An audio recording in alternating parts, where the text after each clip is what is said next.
محبت کیا ہے؟ ان کنتم تحبون اللہ فاتبعونی یحببکم اللہ.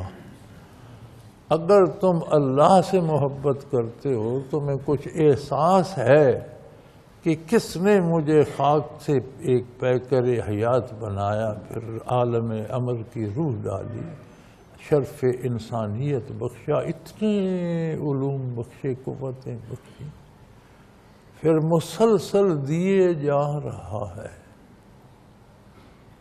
کون ہے؟ میں اسے دیکھوں تو صحیح، اسے چاہوں تو صحیح، اسے پاؤں تو صحیح. یہ چاہتے ہو؟ فاتبعونی، میرا اتباع کر لو، میری غلامی. جو میں کہتا ہوں وہ کرتے جاؤ، جو میں کرتا ہوں وہ کرتے جاؤ. یحببکم اللہ، تم طالب نہیں، عاشق نہیں، اللہ کے معشوق اور محبوب بن جاؤ. پھر وہ تمہیں چاہنے لگے گا. اللہ کی محبت، اللہ سے محبت کرنا بندے کے بس میں نہیں ہے. ہم محبت کس سے کرتے ہیں؟ جو ہمارے عقل کے دائرے کے اندر آ جائے، پتہ چلے اس میں یہ خوبی ہے، اس میں یہ حسن ہے، اس میں یہ کمال ہے، اس میں یہ شیرینی ہے، پھر محبت. تو اللہ تو ہمارے دائرے عقل سے وراء الورا، تو ہم محبت کیسے کریں جو چیز عقل میں آئی نہیں؟ جو ہستی عقل سے وراء الورا ہے، علم سے وراء الورا.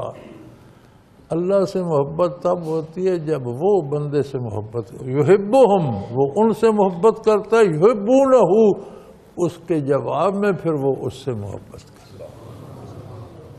پہلے طلب ہوتی ہے، محبت نہیں ہوتی. انبیاء طلب پیدا کرتے ہیں. طلب دامن رسالت پہ سامنے پہ مجبور کرتی ہے. جب دامن رسالت تھامتا ہے تو پھر اللہ اس سے محبت، جب اللہ محبت کرتا ہے تو پھر جواباً جو محبت پیدا ہوتی ہے وہ ہوتی ہے محبت الہی. یہی قرآن نے بتایا، یحبہم و یحبونہ، پہلے وہ ان سے محبت کرتا ہے، پھر وہ اس سے محبت کرتا ہے. تو یہ محبت آسان نہیں ہے، ایسے نہیں مل جاتی، لیکن وہ کتنا قریب ہے. کہوں بے سوا لاکھ انبیاء کبھی دنیا کو خالی نہیں چھوڑا، اور پھر ایسا نبی بھیج دیا صلی اللہ علیہ وسلم جو نبیوں کا بھی نبی ہے،